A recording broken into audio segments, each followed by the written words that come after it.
And you're just choosing one of this book to read, and we will discuss the books in the evening. So we're supposed to read the books to finish it by 7 p.m. So that will be the start of our evening session. Okay? Any questions about the book? We're just reading them, and we're just underlining something that is important to us, so that we could start our conversation from that point. Okay? It won't take long. I guess we'll start our workshop. That's just long. Yes. It was supposed to be a secret. You blew all the secrets. Tell me next time. Yes. With the next group. It's us. Yes. So It's a joke. It's a joke. before we start, I just want you to ask. It is kind of prayer request to be praying for Pastor throughout the day. Because, as I've told you before, he will have a court session today and tomorrow as well. So it's 2 days in court. Again, I guess he will be the one talking about the situation. But from our Ukrainian perspective, what actually this court is about prosecution or seeking of ways to find Pastor guilty, even though he's not. But I guess that's the price that the prophets are paying for building these huge movements that are changing people's lives. So we're all supporting Pastor, and it is our prayer request, and we're asking you to join us into praying for Pastor today. Everything will be great. Again, he's been going through these prosecutions for quite a while now, for almost 4 years. Weekly court sessions, so he's kind of used to it, but still, you know that we believe that this investigation and prosecution will come to an end very soon. But we need to win the spiritual fight first, so that it will come to power. Okay? Thank you very much for joining us. Everything will be fine. Don't get upset. Pastor is fighting. Pastor is always up. You'll see him in the evening. You will not tell that he's been to court. He will be like, yay! Today I spent the whole day at court. So don't get upset. It is something that people are going through, and that's his price that he's paying. Yes. It is just a reminder to us that we have to pay the price for everything. That's his level of price, because he's on that kind of level that the government is seeking for him. So, the good start for today, since Pastor unfortunately was not able to join us, the bright start of today, it will be a presentation of personality formation system. Pastor had started his own home groups a while ago, and he has started helping people to grow as personalities, grow their character, grow into their calling. And that's the system that he's using for the church on how to be raising people. We call them history makers, someone who will take responsibility in the society. And today we will be presenting with this system. And our today's presenter is a very special person. Now for everyone. She is the leader of the home groups of the whole system. She was and is, and still to come. That's a good one. Yes, amazing, intelligent, smart woman. And she's my mom. Yes. So please welcome, it's Valentina. Welcome, thank you for spending this morning with us. Sorry.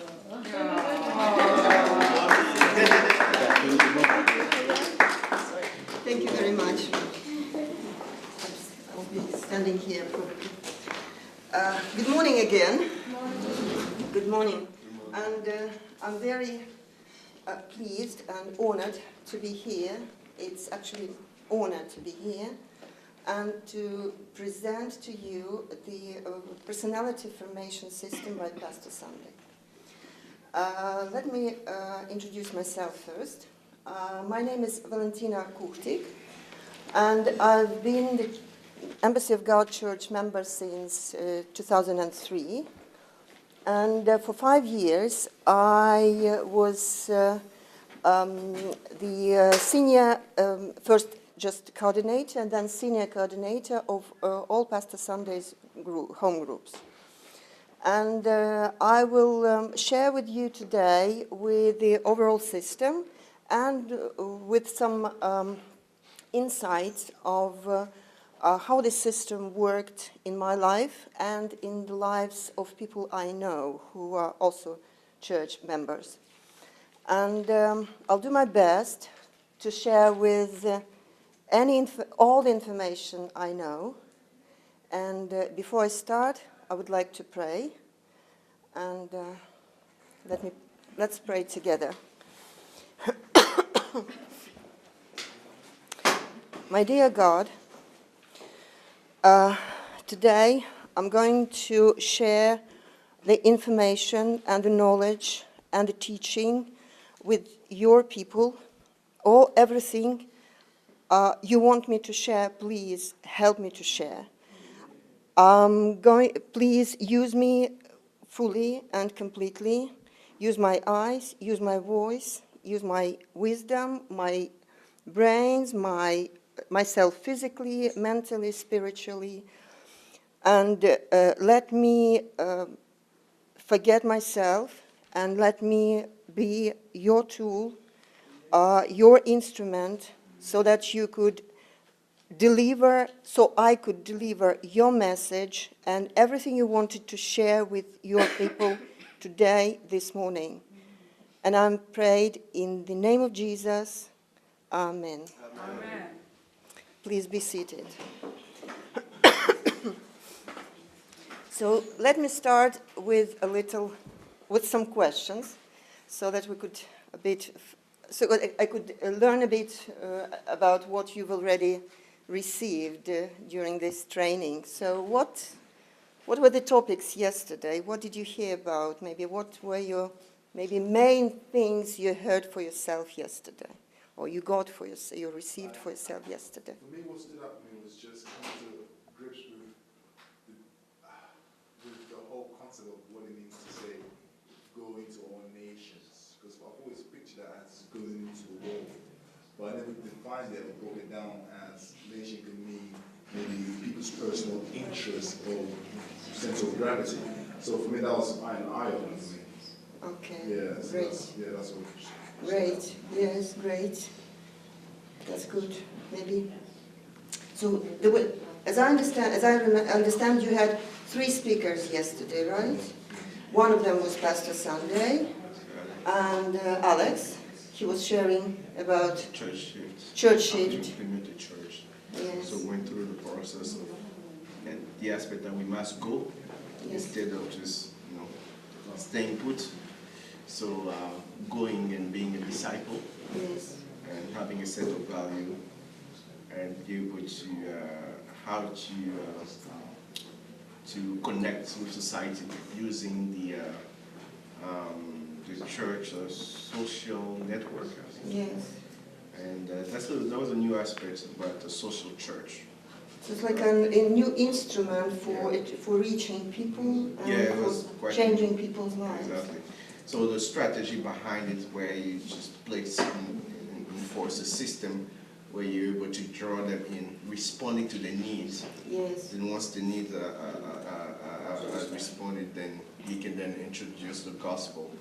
And this is just a wonderful approach, which is Bible-based. So that was yes, it's a wonderful approach, and it works very well for them because their Christian center, is quite active, and they are making very good progress in reaching people and bringing people to church in a very it's so-called in traditional way, because we all know that in many countries in the world people lose interest in traditional churches and they don't find it interesting or exciting or whatever to come to the church every Sunday because they see it as tradition rather than a need or requirement for themselves. So it's a very good instrument, and they're very good. They offer English classes, they offer different psychological trainings, and people in our country, people are very interested in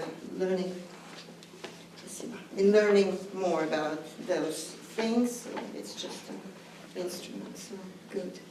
And Pastor Igor, yeah, he told us about the church growth strategy that the Embassy of God uses. And the secret behind that is really raising leaders. Yes. Not followers, not just followers. Yeah, not just followers. And he challenged, I don't know, he made a statement that I don't really remember, but the main aim was that as you're raising leaders, they have themselves to be filled. You have to work on yourself first. Because if you're empty, you have nothing to give out there. Yes. So that was also very touching. That we have to fill ourselves first, work on our character. Yes. Yes, good. Good that you said that, because today I will kind of continue what you've heard yesterday, and I will share with you with the system of personality formation by Pastor Sunday, and that's the system he uses to raise leaders in the Embassy of God. And the system works very well, and I'm sure that it can be useful for all pastors, all leaders, that would like to have a group of influential people for the society, people who could influence the society, could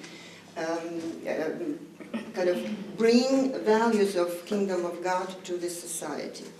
So, who's going to change slides for us? Nobody does. not yet. Okay. So, you probably, as you yes, please. Thank you. Can you? Yeah, I think you can see me, right? And I can see you perfectly well. So I think it's fine. Can you make your notes? Yeah. Yes. Can you see your papers? If not, you can leave some lines. Is it okay for you, gentlemen? Okay, good. So probably you've already heard about the. I'm sure you've heard already about the key message Pastor Sunday is delivers in the church, and this message is the gospel of the kingdom. Instead of gospel of salvation, he teaches gospel of the kingdom, which means that the church, Christians should not stay.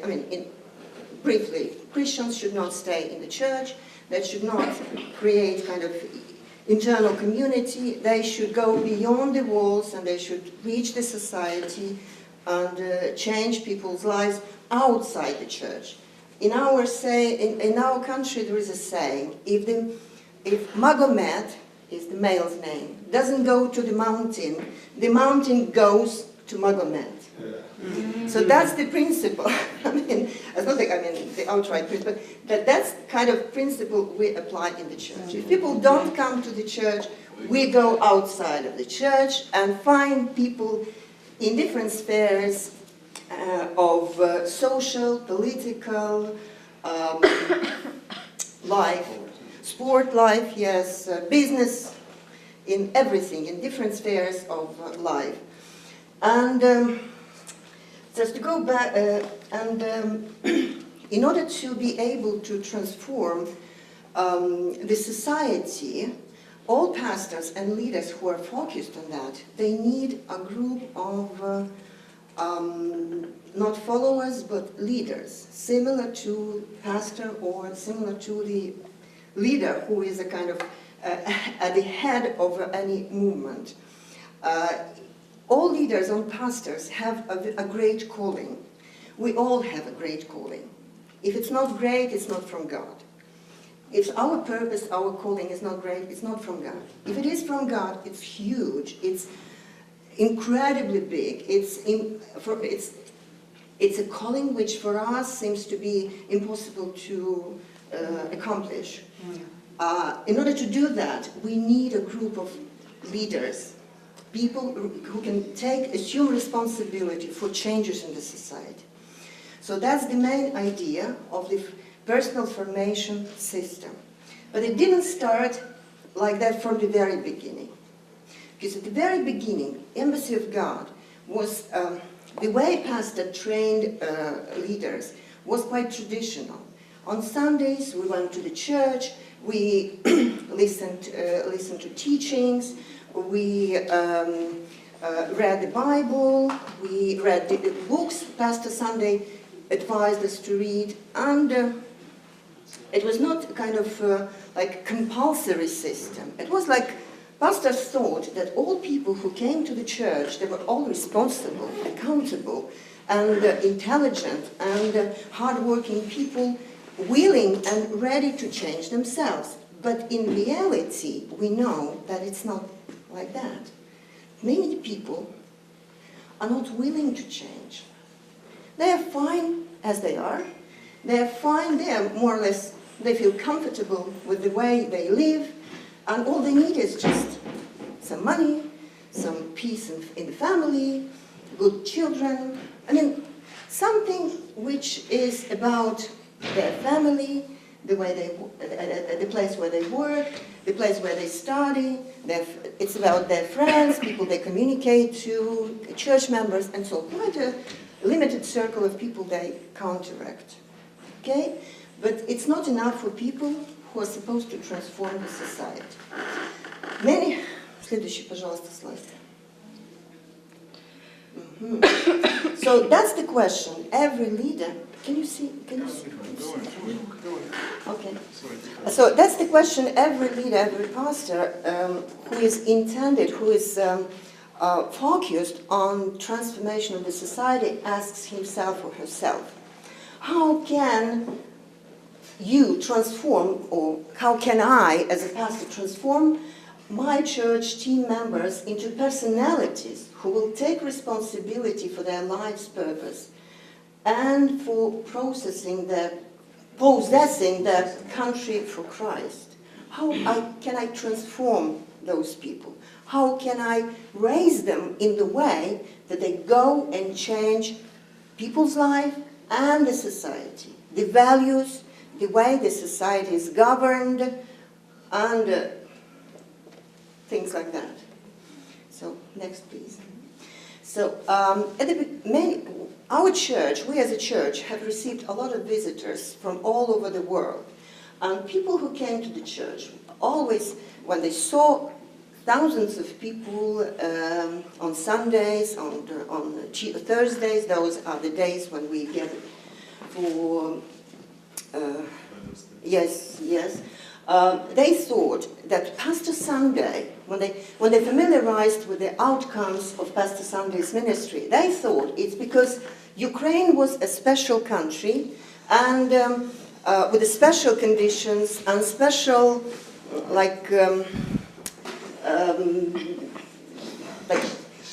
special, it's like a special country that allows, in which every minister will be successful because people are active, they're responsible, they're initiative, they work in a systematic and a structured way, they have, they think strategically, think analytically, they're very good planners, and Ukrainian laws are very favorable to give freedom to churches to do their activities, and to people, church members go to, and be engaged in politics and different social activities. But that was not so. The next two slides describe the problems which at a certain stage Pastor Sunday discovered among church members.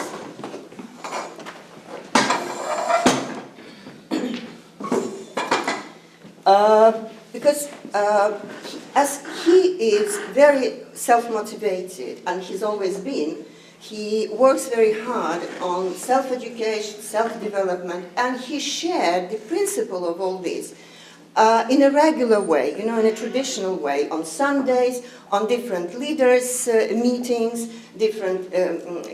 when he offered teachings to leaders, to ministers, to church members, and he thought that people were already prepared to take this and use it to transform themselves, to change their personalities and grow as personality.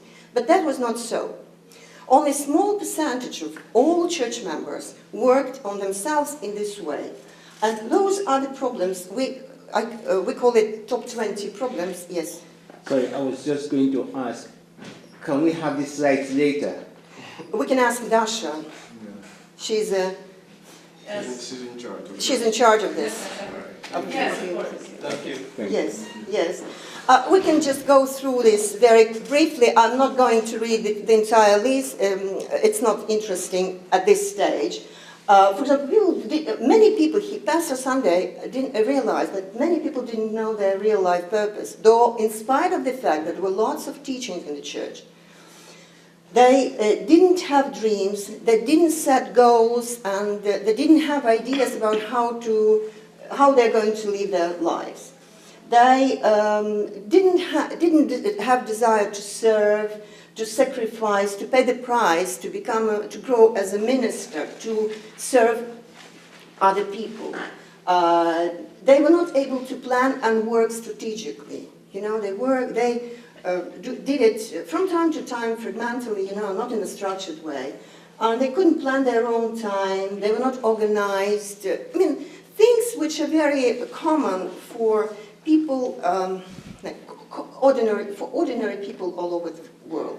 So all these problems were present in Embassy of God. So this is the second part of this list. Let's go to the next slide. And the shock of the day, it was Pastor Sunday's shock of the day, that he realized that those were the problems people were facing in Embassy of God. And he realized, as the senior pastor, that he had to do something with it to help people grow as ministers and as history makers. Those who wished to do that, because we understand that it's not always the entire church. So previously, the way church was structured was very traditional. Pastor Sunday had an apostolic council who were his own home group members, up to 20 people. So he was teaching them as leaders, hoping that they shared this knowledge and the teaching with their 12 to 20, and then those 12 to 20 would share this with their 12 to 20. This hierarchy system of, this delegation and sharing, the knowledge. But it didn't work, because it stopped at the level, unfortunately, stopped at the level of the first 20 people. And Pastor realized that he had to do something with it. Dasha, please, could you please change the slide? So how Pastor came to the idea of the new type home groups, we call them home groups or mentorship groups.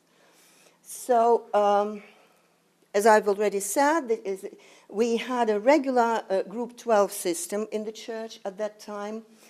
And the way, this idea, the time when this idea came into Pastor's mind was, it was about 2008, 2009. That was the crisis time.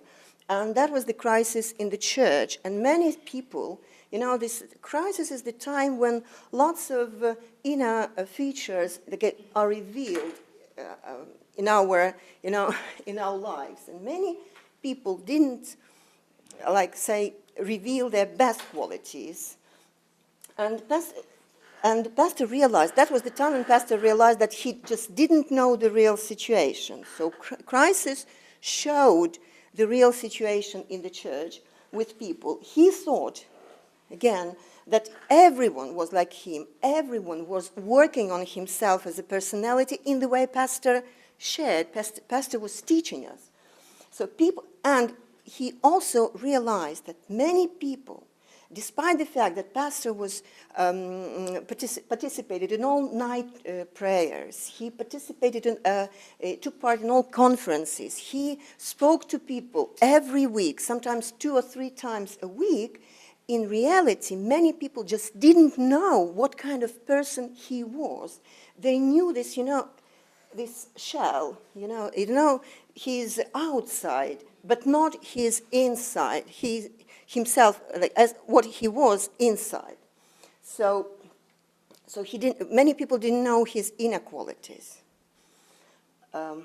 Next, please. So it's information system by Pastor Sunday. So and he decided to do something about it, and that was, next slide, please. Personality formation system helping people to develop their personality. And this system consists of 2 fundamental major parts. One of them is formation of the character, and the second one is about social relevance of people or of church members. So how to help them to become socially relevant for the society. People who could bring something, offer something to the society, and the society would be happy to get it and use it. Next, please. So Pastor Sunday, it's a very important formula. So I can give you a minute to put it down, because this is Pastor Sunday's personal formula of success. So what does this formula say? This formula says that 10% of personal changes come through the knowledge we get. Books, trainings, seminars, workshops, all sorts of events and tools we use to get knowledge about something. 40%, our success, 40% comes from our character. The way we are, how insistent we are, how result-oriented we are, how much we are ready to pay the price, how much we're ready to go to the end, things like that. How much we are willing to develop, things which are about character. And 50% of our personal development comes from the environment. People which we spend most of our time, books or same trainings, but mainly people who surrounded us. 50% of our success. That's why, the Bible says about it, Даша, как будет худое сообщество возвращает? This, I'm not too good in English Bible. Bible. I mean the Bible verses. I'm not good in Bible verses. When God says that bad companies are corrupt. Don't. Yes, yeah. That's about environment. That's about people who are surrounding us. So the bad companies corrupt. Same about good companies. They help us to develop. They kind of give us insights. They give us a push to go forward, to grow. Next, please, Dasha.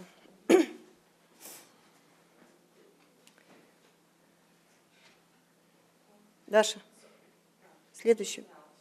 Ага. It's stuck. Sorry.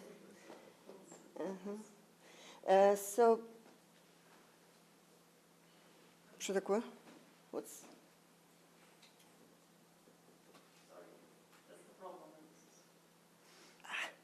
The file is too big. Maybe that's the problem. So it's coming. That's the way it's organized. You see? Those are the stairs. I haven't seen how it works on the screen. A kind of surprise for me. Yeah, because this is a new slide I used for this particular presentation. So here you see the steps, the stairs. A person goes up to achieve his to become a personality that can accomplish his or her calling. So, and those are the stairs we're going through in details later during today's teaching. But I would like to draw your attention that it starts with the very first step is about leaders' schools, and then books and homework. Sorry, let me come up. Live trainings and homeworks. Then books to study and assignments on the books, then personal prayer retreats. I will talk in more details about all this. Then team of 12 to 50 people, NGOs, non-government organizations, members of the parliament. So those are the kind of levels people go up to get the full engagement in his or in their calling. So, and let's go to the next slide.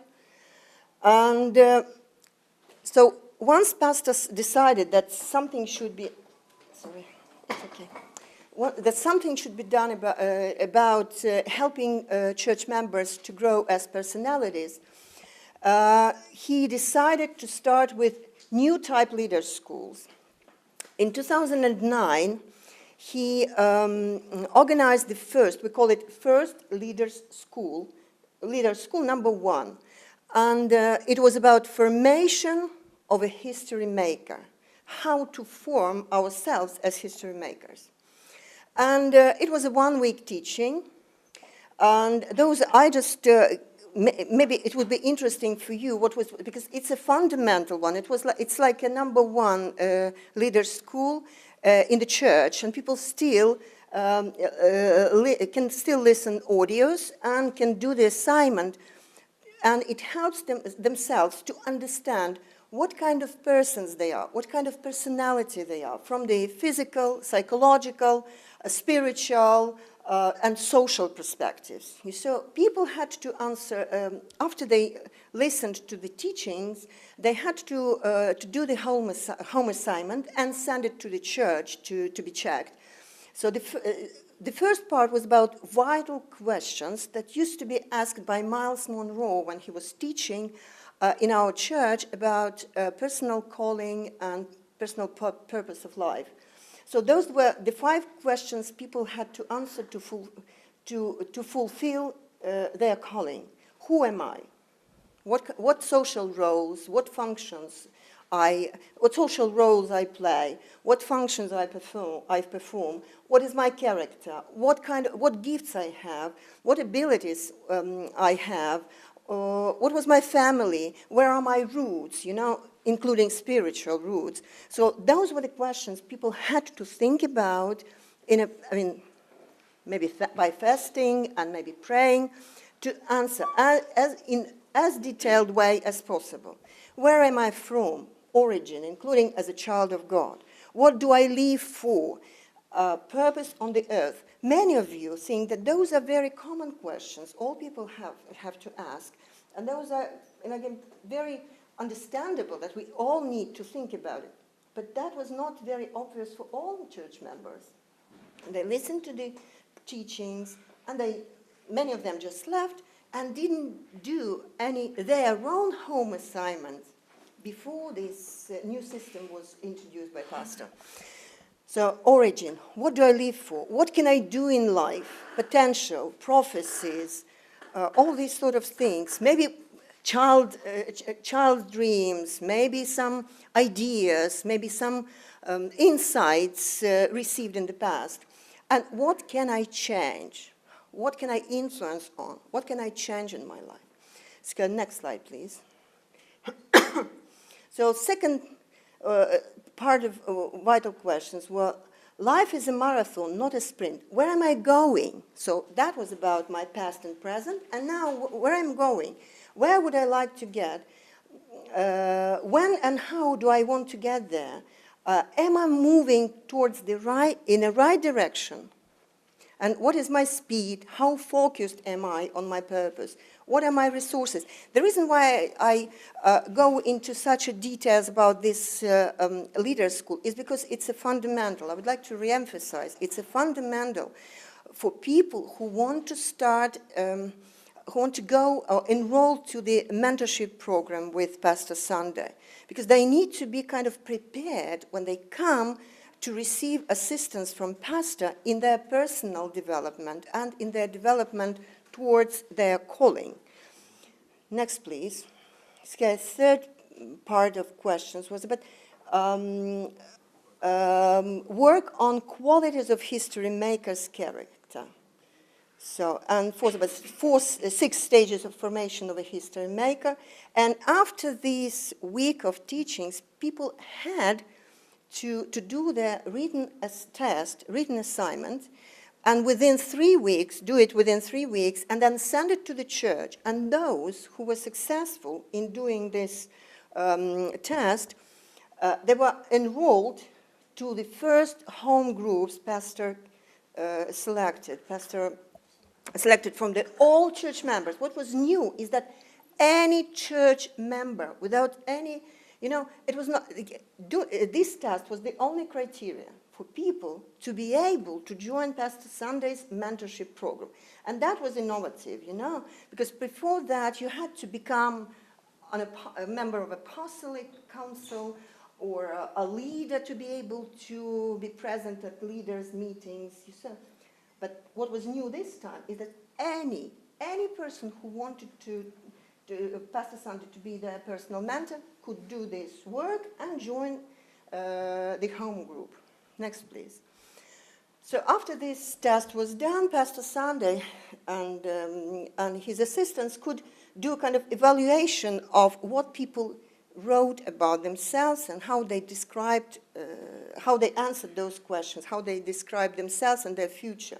So he looked at the people's activity level, how active they already were, depth of their understanding, how deep was their understanding about their future and about their past, about then visioning ability. Pastor was evaluating their visioning ability, how well they were in visioning their future, communication ability, organizational skills, how outcome-driven they were, and how much they were willing to take responsibility to do something for the society. So those were the 7. And based on that evaluation, at the very beginning, Pastor enrolled, 400 people were enrolled, and they were split in 16 groups with approximately 25 people in each. So that was at the beginning. So that's the list of the leaders' schools that Pastor then organized for the church members. So formation of history members. The second school was about strategic and constructive thinking. Strategic thinking. So it's about planning for 5 years ahead, for 10 years ahead, for more, say 20 years ahead. Also, he delivered a workshop on how to overcome crisis, because, again, I would like to reemphasize, but that was the time when the church was going through, it was in a crisis time, and many people got a kind of frustrated.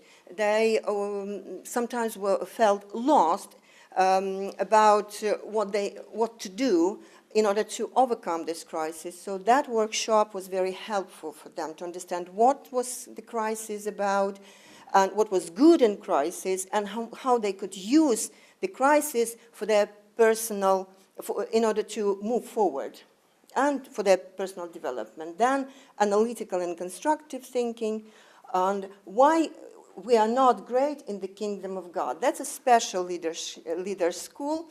We call it number 4. And it's a real test for many home group members because it's huge.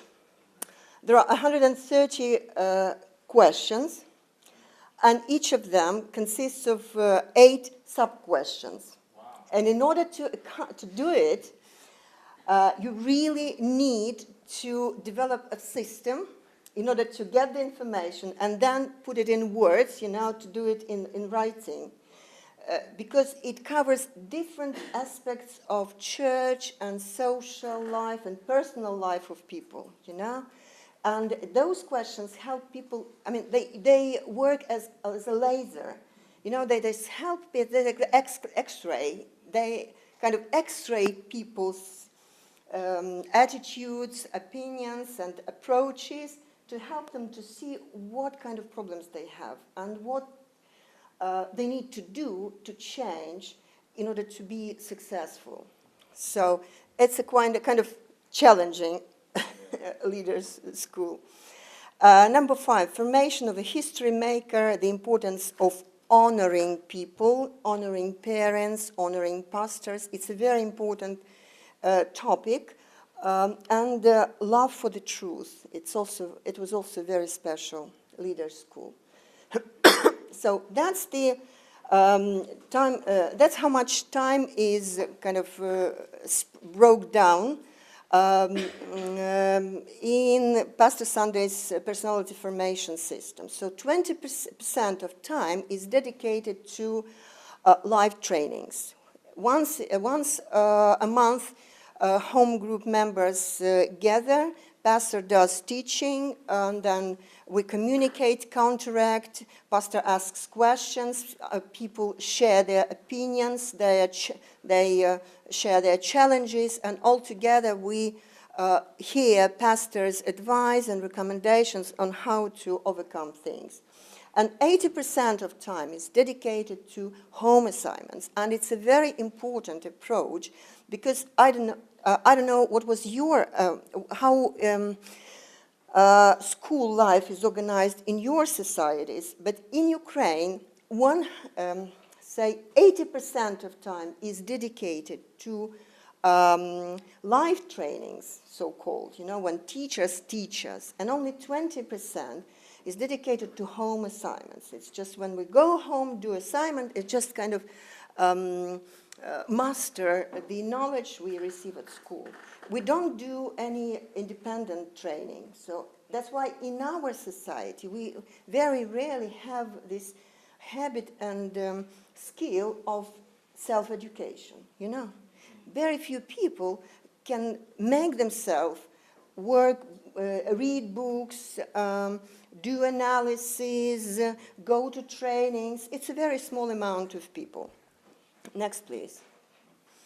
So Pastor Sunday started his home groups in 2009, and currently he personally trains 500 people every month. He doesn't have 16 groups anymore. He has 3 big groups.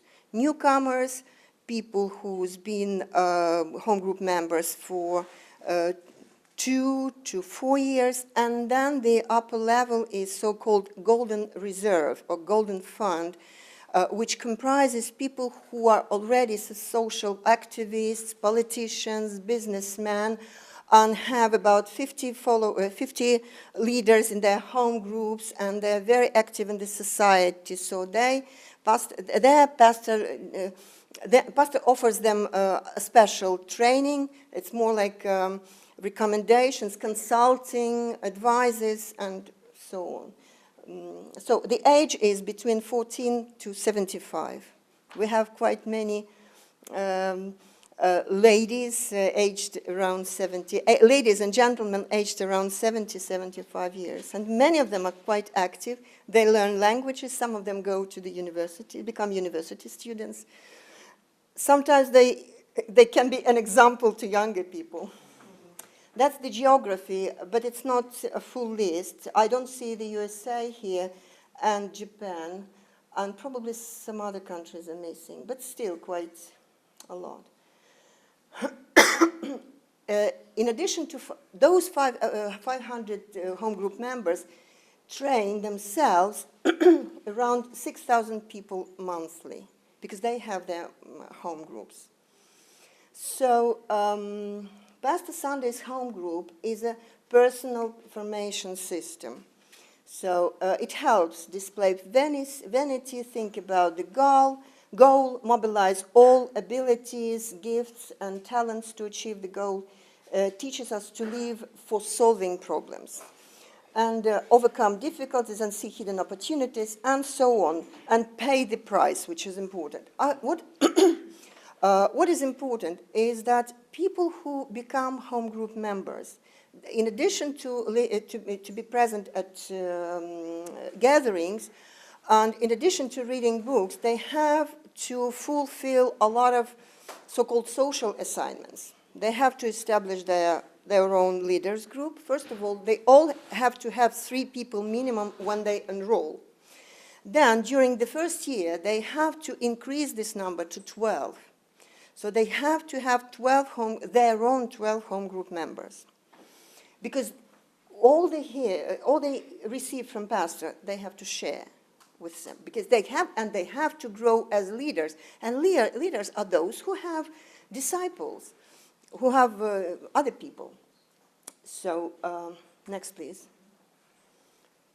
Those are the topics of Pastor Sunday's teachings for home groups. Accepting responsibility is a measure of greatness.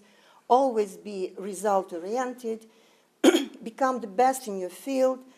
Build up faith in yourself, and so on. Life management, discipline. He gives teachings on self-discipline, self-education, personal growth, how to develop your will, how to develop your character, how to be a strategic planner, how to maximize opportunities, and how to reach the society. Next, please. So, books. So after each meeting, students receive their home assignment to read 2 to 4 books a month. We read the books by Pastor Sunday and books published by the University of Life. It's a new Pastor Sunday's project, and those are the books. The University of Life publishes books covering the topics of Pastor Sunday teachings. So it's very convenient because you take the book and you can read about how to use your energy, how to become цельная личность. Different topics. You saw the list already. Next, please. So, one of the most important assignments each person has to do monthly is personal prayer retreat. So every home group member has to spend 3 days a month for personal prayer retreat. That's the time when we retreat from the society, from the families, from our works, from our friends and everything. And it's a solitude. That's the time which we've only spent with God. We pray, we worship God, we read books, we do home assignment, but in a solitude, solitude manner. So when nobody disrupts us, when we have only use internet for gathering information and for getting knowledge on the topic we work on, minimum 3 days per month. Pastor Sanders recommends 3 consecutive days. That's some people. Second, third year students are advised to spend at least once 7 days in retreat, at least once every 6 months. 7 days. So it's a good opportunity to hear God. It's like 10% of our time we give to God. And Pastor Sunday believes, and I confirm that belief, that without this, it's impossible to move. It's impossible to grow. It's because in this solitude, I received great ideas. I heard my calling when I spent 3 days with God. I couldn't even imagine what kind of calling it was. You know, I didn't even expect God would want me to be there. I thought I would be a teacher, or I would be a coach or a mentor for other people. I will work with young people. God said, no, you have another calling. And I said, yes, yes, I had this desire in my heart, but I just neglected it. And that happened when I spent during those 3 days. So next is the next stage is, or the next tool is the kind of trainings you are undertaking now. It's the HMT with Pastor Sunday. And that's another very interesting instrument, which is very difficult to stand. Because again, we call it retreat, because we leave our families and come here and spend 3 days with Pastor Sunday and with our mates, listening to Pastor Sunday doing home assignment here, sometimes in a very, you know,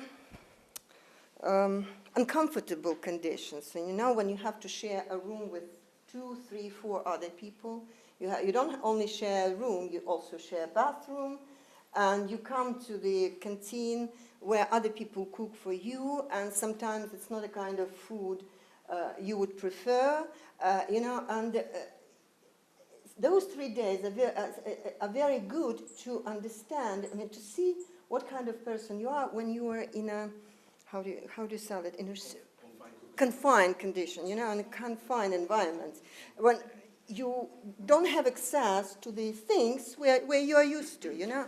It's just, it's how quickly you get angry about things, about people, about the arrangements, you know. It's a very, very good instrument. I learned a lot about myself in March 2010 when I took part in such a retreat. I realized that I was not very patient, you know. I was very, you know, many things even irritated me, and I was very much surprised to see that, because I thought I was not like that. I was a good Christian who could be patient with other people. No, I was not that good. Next, please. So those are the type of trainings, retreats we call them, Pastor Sunday offers to church members. For men, for gentlemen, levels 1 and 2. For women, for married couples, for teenagers, for young people, healing retreat for those who are engaged in healing ministry, how to bring people to Christ, for those who want to know their own calling. Some people also want this retreat. They want to spend more time on trying to understand what kind of people, what is their calling, for future reformers and for worship groups. I think some other topics are missing. How to think, how to always be here and now. It's very important. How to remain focused, how to be focused, not to distract on other things. Next, please. So that's the instrument. Another instrument, retreats with assignments, with when people come here and get knowledge about, receive information and teaching on those topics. Social relevance. You remember that one of the slides, which described the 2 modules that were fundamental parts of this personality formation system. One of them was about character formation, and the second one was about social relevance, to help people to become socially relevant. So one of the requirements and one of the steps that help people to become social relevant is being a leader for a team of from 12 to 50 people. So each home group member has to be a leader of their own home group. From 12 to 50. By the end of the first year, they have to have 12 people. And then 50 people at the level when they become members of the Golden Fund. That's the third group. group. Next, please. So, NGO, every person who wants to be influential in this society has to either establish an NGO themselves or have to do it together with other people as a co-founder. In Ukraine, NGOs are very influential, can be a very influential tool of influence because, first of all, because every government agency, central government and local government agency, is supposed to have a kind of council they normally help to establish a council comprising NGOs and civil society institutions like charity funds, some other forms, some other organizations comprising common people from the society, from the community, and those people they get together, they generate advice and recommendations to the corresponding central government or local government body on their policy, on their activities, so they can be very influential. So it's one of the tools for home group members to become socially relevant. Next, please. So members of the parliament. So people have to think about becoming members of the local, national parliament, but at the beginning of the parliaments of their local communities. So the parliament is, in their local communities, and the national parliament is a legislative body. So that's the body that takes or adopts laws and regulations. So in order to be able to influence legislative processes in the society, people have to be part of this process. So members of the parliament and advisors to members of the parliaments can be a very influential people to do that. Next, please. And I think that during this training you will hear a lot from people Pastor is going to invite about how they do it as home group members. So they will tell you about their NGOs and charity funds, and they will tell you about how they reach the society through that instrument. And it will be interesting. So I advise you to keep this instrument in mind. When people say, we have this organization, we have a charity fund, and with this organization we do this, it's a part of the personality formation system by Pastor Sunday. Leader of a political party's youth wing. Every party has a kind of youth wing that comprises young people which are kind of a future for that party. So as our church, many of our church members are young people, so they can use this opportunity to become, to grow as a politician and to become influential through this instrument. Next, please. Head of a party unit. Many parties consist of party units comprising members of the same locality or the same businesses, or some like 3 to 50 people. So in order to gain influence in the party and then influence in the society, people can become, can join a party, choose a party, join a party, become a head of a party unit, which may comprise members of their home group. So they can grow together as politicians, because, you know, political parties, they like when you don't come on your own, but you also bring people to join the party, and they like it. Next, please. So another tool which may help us to be influential, and this tool is university master's degree or PhD programs, because particularly PhD in Ukraine allows people to teach at the universities, and when they teach students, they can influence those students' life and raise them as leaders and invite them to become members of their NGOs in order to carry out social activities. So, and PhD helps us to also, as I'm doing my PhD in public administration, I know how much it helps to develop my brains, to become more intelligent and better understands the processes in the country. Next, please. Studying foreign languages is very relevant for Ukraine, particularly English. Unfortunately, not all schools offer good language programs that allow people to speak fluent English or fluent language. And parents invest a lot in teaching language, teaching languages to their kids.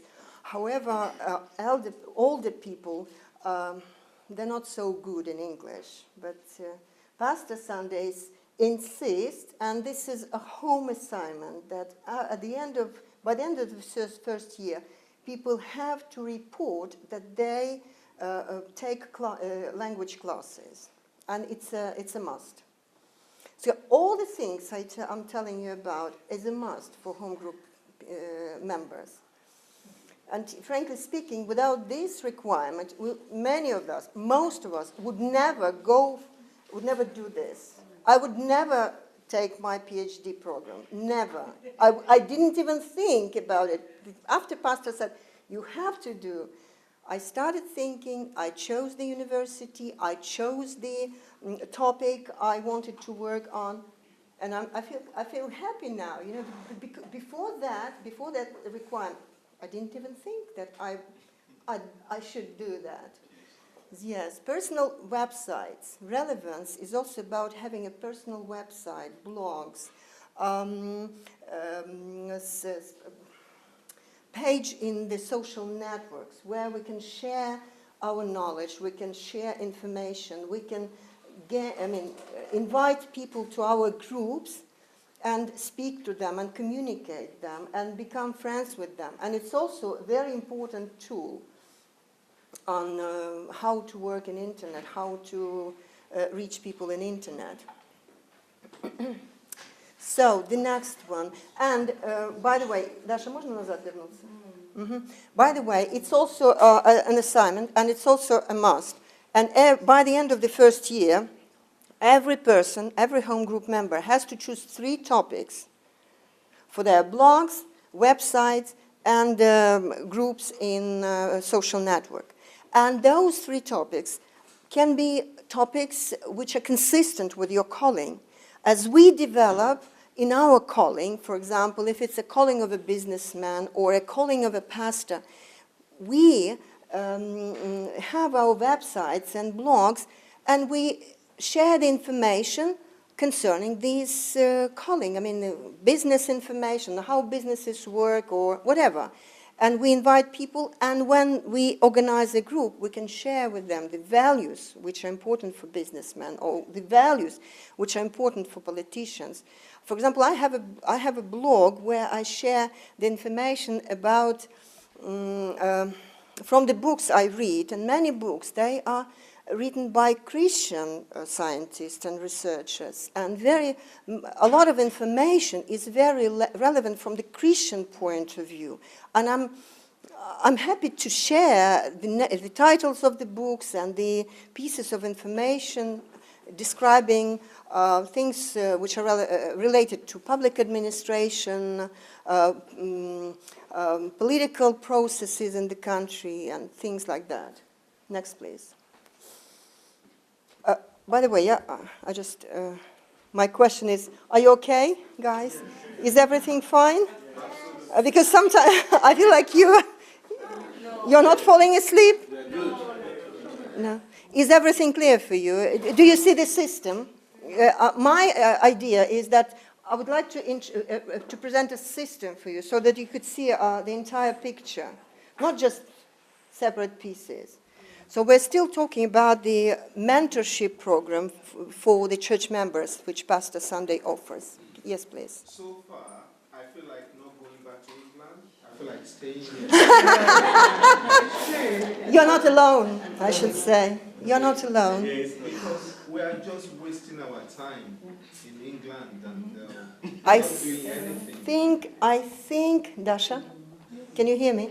I think after I finish, and after we have a small discussion and questions and answers session, I think we will ask Dasha if there is time, but if not after this session, but later during today or maybe tomorrow, she will make a small presentation of Pastor Sunday's online mentorship program for English speakers. For English speakers. Does anyone? Yeah, ladies are part of this program already, so you can have a word with them. He's part of it. Huh? We are both part of it. Ah, you are part of it. Ah, We will talk a little bit later, we'll talk about mentorship, online mentorship, and another opportunity that we call follow-up, yes. which is actually a program for HMT graduates that practically consists of the things that you hear now. Because you're not alone, and many people have shared this, have expressed this interest, and that's why Pastor Sunday have prepared an offer to you, so have something to offer to you so that you don't feel lost after this course, this training ends. So, and you remember those steps we saw at the very beginning. So that's the top step, and it's about full engagement in one's calling. So all the things we were talking about are about the area you have that relates to your calling, you see? So all those blogs, all those political parties, NGOs, they more or less relate to the sphere of your calling. You see, if you're called to work with young children, so that's why with young people, you set up an NGO with that addresses the issues of youth. People who are called to work with elderly people, they set up NGOs that offer services to elderly people, and that NGO helps them to reach that segment of the society. You understand what I mean? Yes? So, and by doing this, by fulfilling all these assignments, at a certain stage, people reach their top level of this mentorship program, which is about full engagement in one's calling, as a pastor, as a missionary, as a politician, as a businessman, as social activist, and etc. So, and of course, a part of this mentorship program is about accountability, feedback, and control system. And we all have to do those assignments. It's not enough just to go and do things. We have to report during our meetings or in a writing. We report to Pastor Sunday about the progress we make when we fulfill when we do those assignments. So, and we have a control system. And as at the beginning, I introduced myself as a former senior coordinator of Pastor Sunday's home groups, and we have a pool of coordinators so those 500 people are split into smaller groups, and all this group has its own coordinator that keep in touch with the group, helping people with doing their assignments, giving advice, recommendations, helping them to contact with Pastor Sunday to ask questions about the best way of doing those assignments and so on. So that, and the control system is that by certain time they have to do their assignment and report in writing about their progress. And unfortunately, people who do not fulfill those, do not meet the requirements, don't do assignments, they have to leave home groups, and this happens. Sometimes people have to go. Those who, so what is special about this program is that people who join it, they have to change their priorities. Many people, before they become students, they were more focused on their own issues, on the issues of their families, of the places, people they worked with. So they are more focused on their personal issues. When they become home group students, their focus change, and they have to think more about how to change other people's lives, how to help people in the society to become Christians, to change their lives, to change their values, and to live a prosperous life from the point of view of Christianity. So, home groups, very often we have to choose between whether to do things we'd like to do for ourselves, or to go and do something for the community. And home group students here, they learn how to make ourselves to go and serve others, how to think about others. So it's one of the best things we study, we learn, and we master. So actually, I'm finished, a bit ahead of the time, but thank you very much for your attention.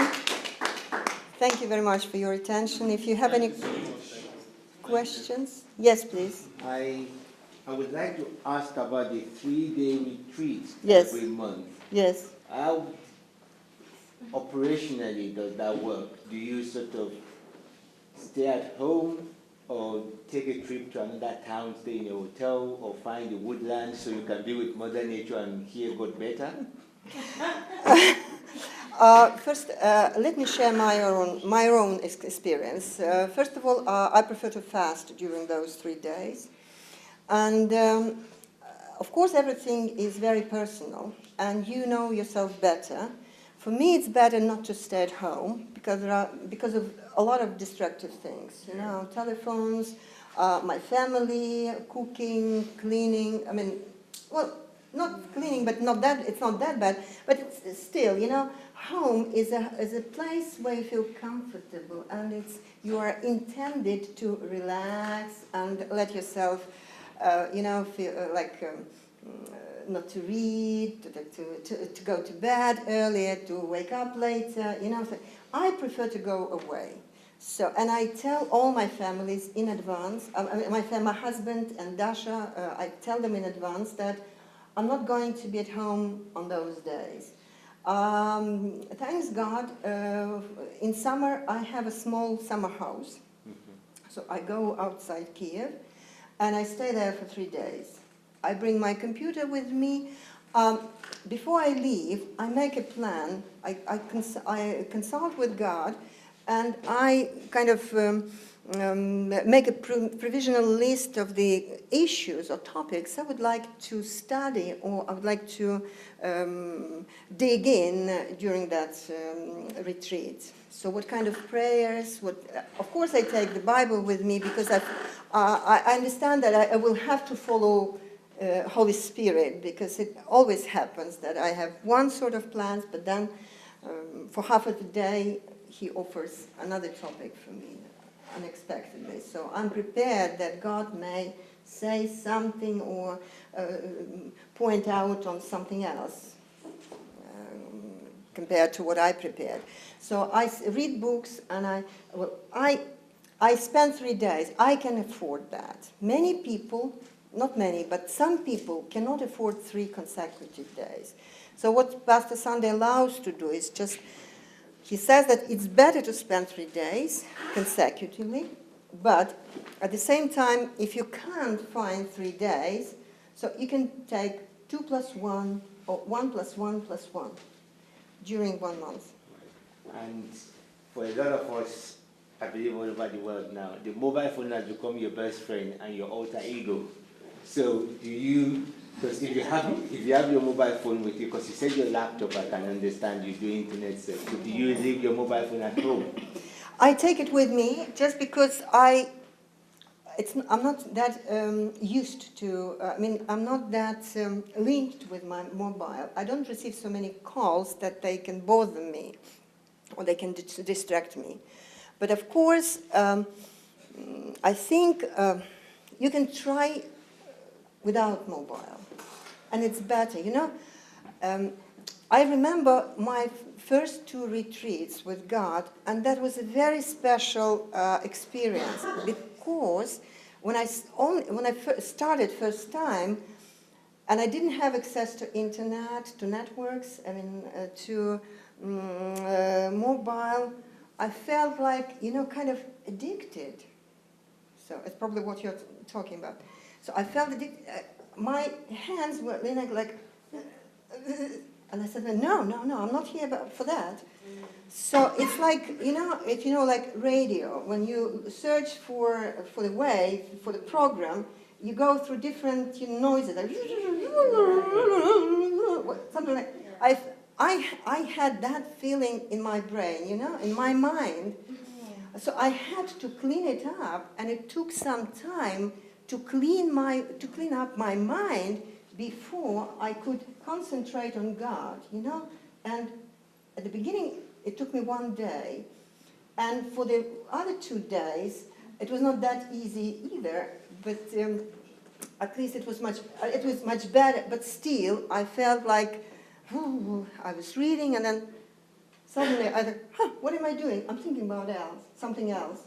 So that's why 3 consecutive days matter, Did I answer your question? Yes, thank you very much. Mm-hmm. So, but that's very important. Helps a lot to have a good communication with God. Sorry, yes? Personal question, so what do you do now? What's your calling? My calling is politics. Oh. It's politics, yes. I'm a vice president of an NGO, which we recently established with one of home group members. She is a member of Golden Fund, and her calling is energy sector, alternative energy. And it's a very important issue for Ukraine, because I don't know how much you know about Ukrainian situation, but we are very much dependent on Russian gas. And we buy natural gas from Russia. We buy a lot. And the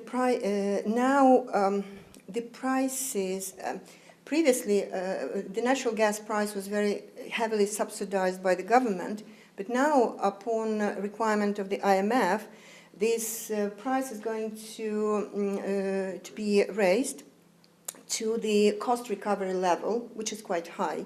It's $200 multiplied by 24 hryvnia, so it's a lot. $200 per 1 BCM, billion square meter, 1,000 cubic meters, so which is a lot. Many people cannot afford it. But unfortunately, alternative sources of energy are not very much developed in Ukraine. International donors spend a lot on development of alternative sources of energy, but unfortunately, our consumption still is only 2 or 3% of the total consumption of energy in Ukraine. So we're working on that. Does Russia sell you gas with this war? They sell gas to you? Yes. But more Yes. expensive? No, it's now, praise Lord, it's not as expensive as it used to be, because previously we paid 100 more than the European countries. Now, with assistance from the international organizations, the price, Russia had to reduce the price, but it's still very high because people are not paid in dollars, people are paid in hryvnia, and with the recent depreciation of hryvnia, 3-time depreciation, gas is not affordable for many Ukrainian households. And our intention is, her intention, because energy is her intention, it's her area, and we want to lobby the idea of using more alternative sources, like biogas, So when you know what is good with this NGO, because we have a good cooperation with the International Chamber of Commerce. They have an energy board. We have a good cooperation with the Research Institute, and particularly with the person who chairs the institute, and he's an academician, a very knowledgeable man. And without this NGO and without this work, I would never, ever been able to connect with this person. And we meet with him now on a quite a regular basis, and I receive so much useful information from him and lots of help, you know. And this idea unites us, you know, and it's a very good possibility to get in touch with people you would never even think of without the NGO. Yeah. So from us, from our standpoint, because I believe we all have dreams, and you know, when you look at all the program that you showed us, it look wonderful, beautiful. It just make us want to stay here. But I believe like there's a price to pay. So according to your own experience, what was the most difficult thing for you to do once you decide to engage yourself in this program? For me, I will tell you. I'm an English interpreter, and I'm currently interpreting for the International Monetary Fund, and they pay very well, and they pay in dollars. And the most difficult thing for me is not to sign a contract with them for the next 12 days and to go and do something as an NGO vice president instead. So the highest price for me I pay is the price of lost opportunities, if you know what it means. So I make myself, and of course without retreats with God I would never be able to do that, because I would never be able to prioritize the things in my life. So I know that for the present, of course, another contract, because I have short-term contracts with them. It's not a full-time job. I'm a freelance interpreter, but they're my main client, and they are very active in Ukraine, and I work for them up to 20 days a month, you know, and they pay daily. And so it's a lot of money, particularly in Ukraine. And for me, the highest price is just not to go into contract for example, for 3, for 5, for 12 days. So that's the highest price. And I do it deliberately. I have to, because this is my future, and this is my future with God. You're having more Yes. treasure in heaven. Yes, yes. Maybe I don't see it like that, but I understand. So for me, it's, you know, the motivation is that that's what God wants me to do. I don't know what would be the treasure in the heaven, but I don't think about that. But I think that God wants me to be there, and I know that I can be useful for Him. So that's the highest price.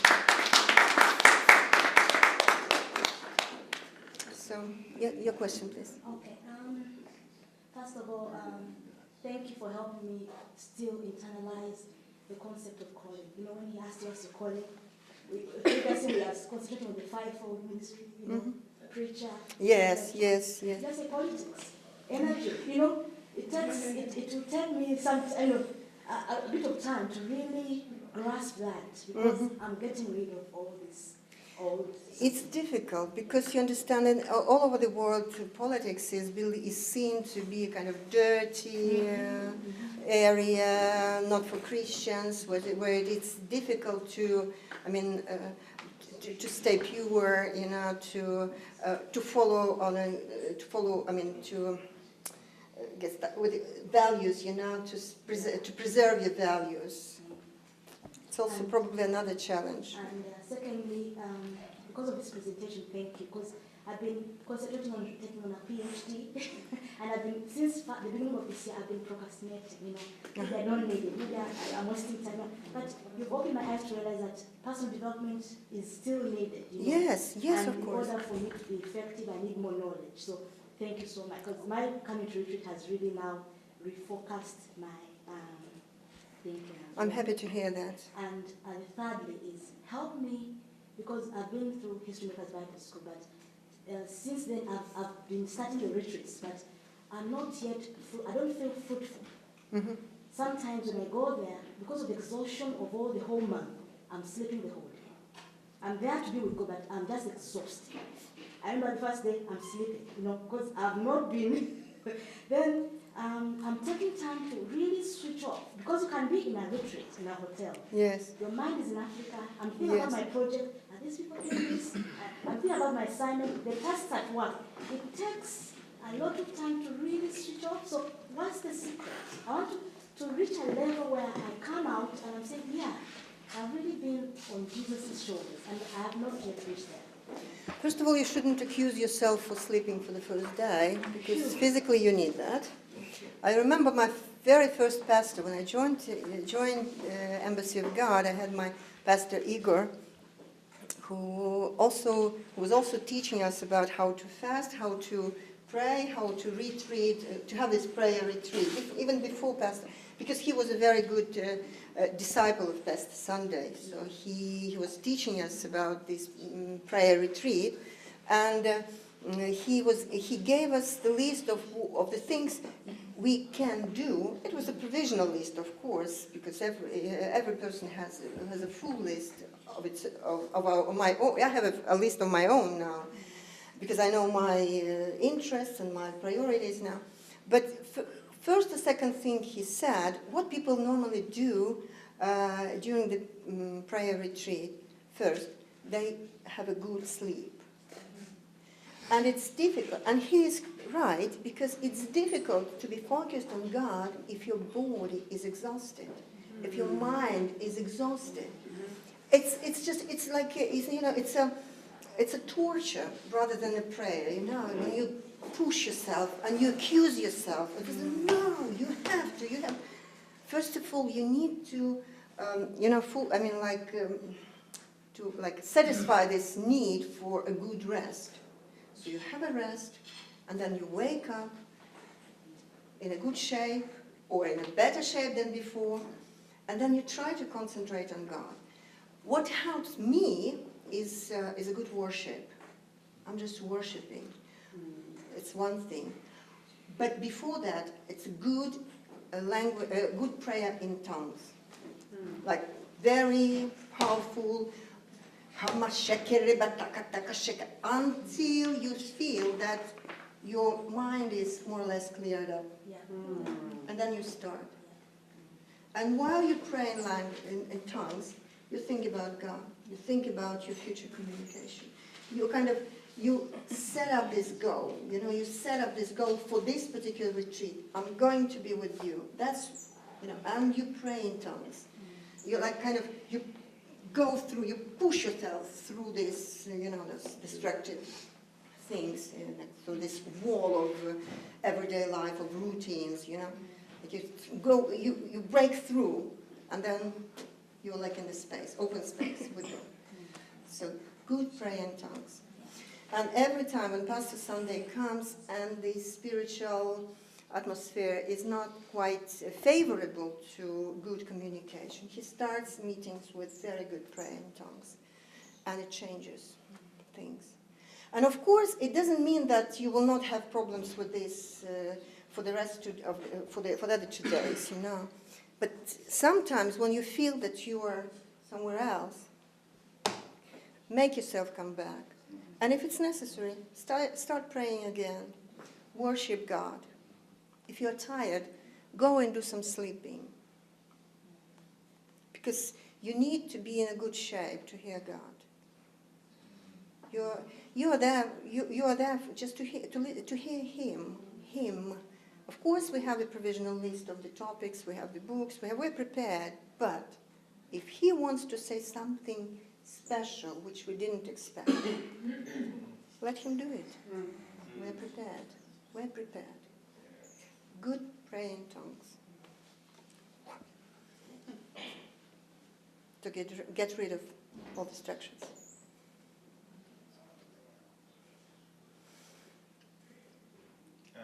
Yes. Is that all? Question. Yes. Okay, Yes, please. Thanks for the teaching. Welcome. I was discussing with my wife. They said a lot of people said I'm mental, that something is wrong with me. That how can I be preaching about Jesus Christ? And I'm telling Christians go into politics, go into this. So I feel really encouraged and also happy that I wasn't mental. Let's see you giving your own examples. For instance, I shared a bit yesterday. 10 years ago, Pastor Sunday spoke to me in Israel. 2007, he spoke to me again. So when I got back home, compared with what the Spirit of God told me, I went back to school. I'm doing my master's now. And I also discovered that what I am teaching is going to be better in the university situation. Professors sit down under me and listen to me. Yes. But I also discovered that the time they give me, compared to when I have students under me, it's easier to influence them. So I had to now decide to go into teaching. So I'm happy that if I am mad, then you're also mad here. Because You're not this mad. is the Spirit of God. So I'm really encouraged. I think it will help my wife also to be able to stand better with me. Wonderful, wonderful. So, I'm most grateful. You know what is special? Because I'm now interpreting for the IMF, but previously I was the project coordinator for different EU-funded projects, funded by the European Union. And, you know, for me, it was a very good... The reason why... I'm telling now about why I support this idea, because it is proved by my personal experience. When you go out of the you go beyond the church, you have an opportunity to meet, and you, for example, that was my business activity, but still, you have an opportunity to meet different people that would never go to the church. And I remember once I prayed for one quite elderly expert who had a problem with his knee, and I prayed, and when he came back, he said, "Look, what did you do?" Because I prayed and I put the anointment oil on his knee, and call it compress. So he left the office with it. I said, the very next day, it was over. What did you do? And we prayed with him. Just that particular, maybe it's one person, it's not the whole stadium, but you know, maybe that's the person God wanted us to achieve, to reach, you know, through, which I would never do if I were just in the church waiting for him to come and repent, you know, come, we invite. No, I go out there. The same with NGOs. People, you know, I meet different people through this, you know, through our activities with the NGO. And those are the people who have so many problems and troubles. And we become friends because we never share with God, with them immediately, you know. First of all, we try to become friends. We try to build very good relations, relations of trust, when they trust us. And once we do it, they start sharing so many problems. And we just listen. And then we give advice. And then say, look, let me pray for you. Let me pray for you. People, okay, because they know me as a person. They already trust. And they trust not because I'm a Christian, not because I'm from Embassy of God, not because they are members of my home group, but because we do things together. He is with his NGO, I'm with my NGO. And it's just, we've already built this bridge between us. And he can open, and he can share. And he can say, okay, go on, wonderful. And they say, thank you. People appreciate that. Thank you. And then they say, oh, such a relief. I feel so comfortable. I feel like I took off my burden, you know. So it's a very, very good way of reaching people. So I'm sure you will be using it. And we will hear your stories and your... Yep. I just want to add to what, yes, what's your name? To Mr. Isaac, I don't want to call you daddy today. So what Mr. Isaac just said, I think the church didn't just understand the concept of maybe Christian going to politics, because we're doing a program in our local church, and a brother asked a question that, is it okay for us to go into politics? And the big pastor stood up and said, no, you don't go into politics. And that day I felt like throwing up, because I've been to History Maker Bible School in London then, so I just felt like, wow, even this man, he doesn't understand. A lot of people are there, they are going to go home with that mindset. That's why the fact that they are in the UK, and the same in Nigeria, the same everywhere. So I think the church just needs deliverance. My reply is the following. I can take Angela Merkel, you know the lady. She is Vice Chancellor of German Chancellor. And she positions herself as a Christian. Her father was a pastor. She goes, or doesn't go, but it's still, she says she is Lutheran church member. She belongs to the police parish.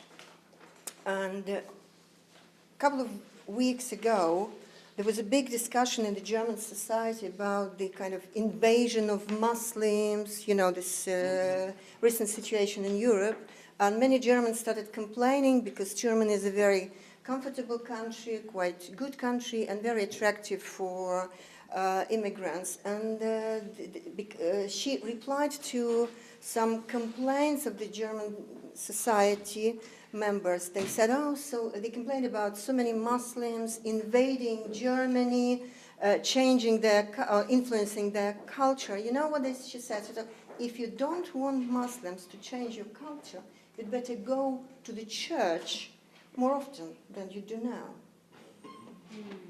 Nobody in the society complained about this statement of hers, because she was a very successful chancellor that helped Germany become even more prosperous than it was before, Nobody said, it's very Christian, she shouldn't, at least not publicly, she shouldn't say that because we're a free society, we can choose the religion, we can choose not to be religious at all, Nobody said that, because they said, go to the church. In Australia, Prime Minister, who is they cancelled all the gay marriages. They said, no, they're not valid any longer. Tony Abbott, yes, because he positions himself as a Christian. So on Muslim culture, it is not allowed in Australia. Yes. They say if you don't, it's a Christian society. He stated it up openly. It's a Christian society, and if you don't like our culture, you can choose another country. He said that openly because he's a Christian. And he has this valuable, he's valued in this society, he's respected in this society, and he can afford himself saying that, And nobody in this society is furious about what is he doing, how he dare say that, Yes, he said it's a Christian society. The UK Prime Minister, Cameron, he spoke in a church, and he spoke about Christian. Yes, we are Christian nations, and this is in. I'm sorry if I interject. I beg to differ. He's a spineless Christian because he has had more erosion of Christian values in the little time he's been there than any other prime minister in the UK. Okay, then he's not a good example. Not a good example, but at least let's imagine if it was not Cameron, but one of you in that position. Can you imagine? You could say anything. If you, I don't know, since you're talking about UK politics, the UK has been the center of revival of Christianity, King Yes. James and everything. Anglican Church. Anglican Church. If you look at the history of the UK now, there has never been a time under a prime minister that archbishops have had to write openly in the newspaper to disagree with his policies. They've done it 4 times in his administration. Never before in the history of UK. That's true. Now, you've seen the news articles. They disagree with almost everything he does. But when he needs the power, he goes to church and tells them. That's I would clap for him. Hey. That's a popular I man see. called Archbishop of York. Yes. He's an African guy, John Santamo. He's supposed to be in the hierarchy of the Anglican Church, I think number 2 or number 3 in the UK. He doesn't get invited to Downing Street anymore because he had actually told the Prime Minister many times where to go. Just like you've been telling the politicians in Nigeria. Sir. What really saddens me about the UK as well is, just listen to what he's saying now, is the country was founded on Christian principles. Sorry, the country was founded on Christian principles, but over the years they've lost those principles. We. Well, I don't count myself included. You know, they've lost those principles, the fact of the matter is this: if I was in politics, I'm not definitely, that's not my fair, but if I was, I would vote to take the word great out of Great Britain unless we return back to our principles. Because that what made Britain great was those principles, which they've abdicated from. Yes.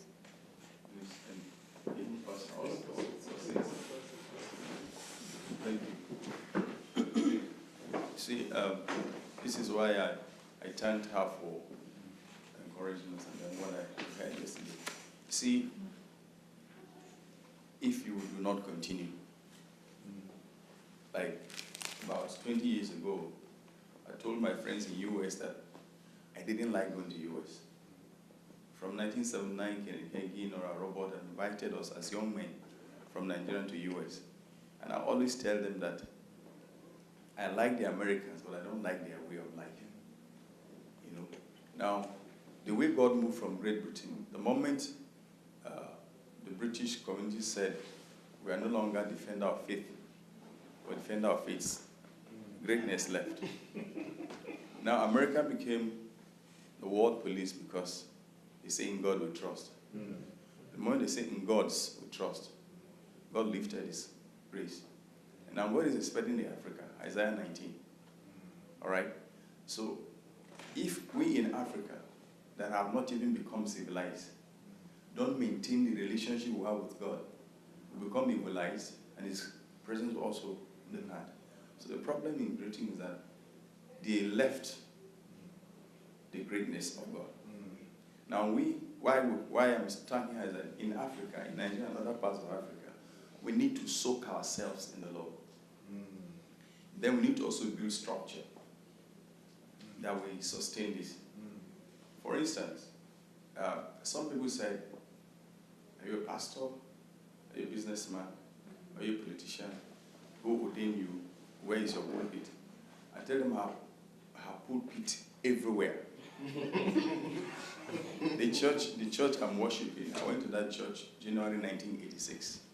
I think I preached for the first time about 4 or 5 years ago. I never fought with anybody over pulpit. But the issue is that from the founder of the ministry to the youngest, I counsel them and I mentor their children. So what I'm saying is if we can create a structure, for instance, you have in Nigeria you have PFN, you have CAN. It's a political structure.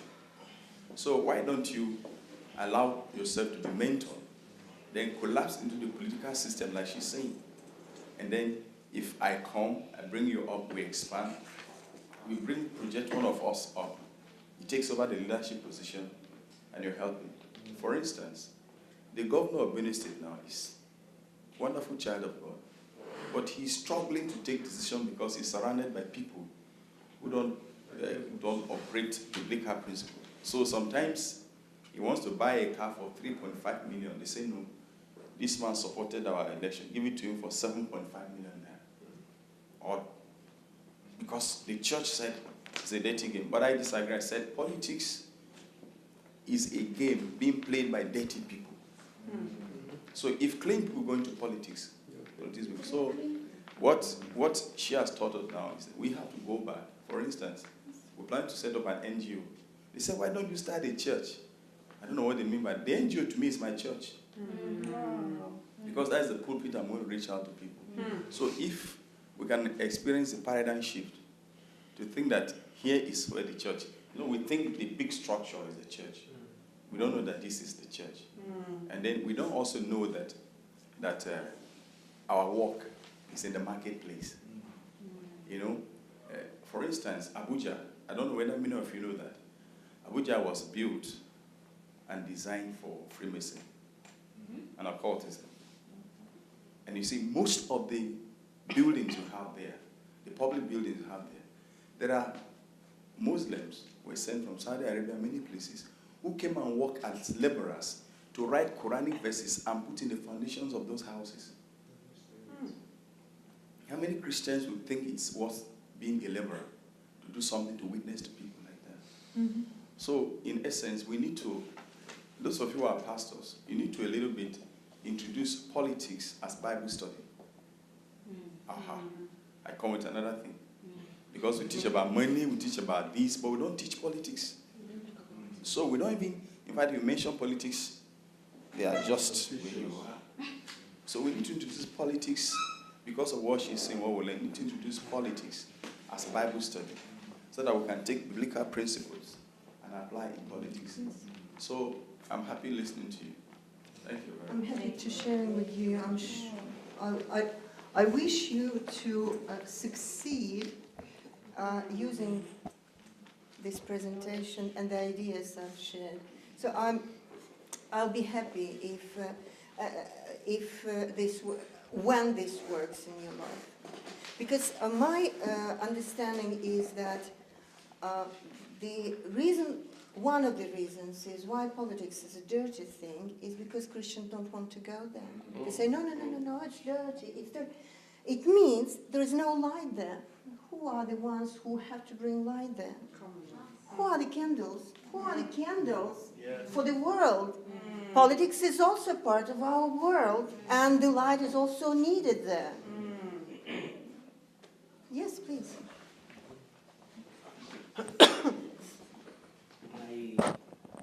I don't want to sound like a devil's advocate here with politics. And first of all, I know you were looking when Saitodo talked about PFN and CAN. Those are two organizations in Nigeria that ideally could have been one. One is called Christian Association of Nigeria. The other one is called Pentecostal Fellowship of Nigeria. And you think, why the same brethren? But I thought I'd explain that. But you were talking about the governor that couldn't do things because the people that elected him. And that, to me, is a problem with politics. Sometimes you find that you are dining with the devil in politics. And now the question is, how long does your spoon has to be?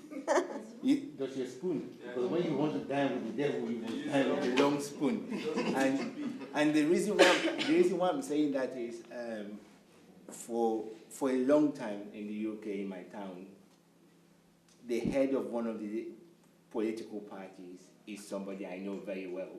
And he's always said, oh, come and join us. And on a few occasions, I went to those meetings. The reason why he was calling me became apparent. There is this thing in the UK, and I have to say it, sometimes it's a numbers game. They want to show that, oh, we are multiracial, we are all inclusive. Look, we are not just white, we've got this black man with us. So we are not, you understand? So that was his reason for actually inviting me. So when I went to that meeting, I saw another guy who they were trying to push to be a counselor. And I had known him before, he's Nigerian, very, very Christian-like. But I noticed when they discuss things, he's always quiet. And I was, and he was like, So when I asked him later, I said, can't you see? All of them know where they are going. They know what they want. You are just a number. And then I thought, that is certainly against my conscience if I'm just going to be there to be seen and not heard. And the funniest thing is that the average politician really, when he gets into politics, does not really care about people. They care about two things: electoral cycle. What can we do in 4 years that will make us to come back into government? And what can I get out of this? So for me personally, I actually walked away, which is, I know you probably would have said I should stay, but I actually walked away because I thought I can do much better in what I'm doing without getting into politics and compromising my standards. Sorry, man, before you say something. It's good. It's good. From what you said, why I like this HMT is that a lot of areas have been having headache. I'm grasping some things from yesterday, all right? What I need to do.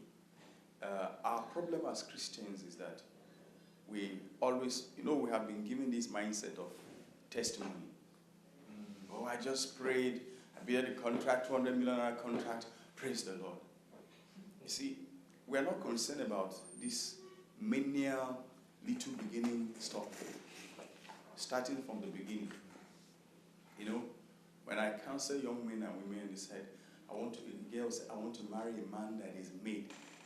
I said, if you marry a man that is made, you're going to meet a problem that is made. It's a ready-made problem. You see, it's a ready-made problem. But if you marry a man or a woman that you build your home together, you build from one brick to a whole house. Now, our problem in the church is this. Like I said yesterday, we've been given this American capitalist Rockefeller mindset. Just slot a card into the machine, you get $1 million. That's not how it's done.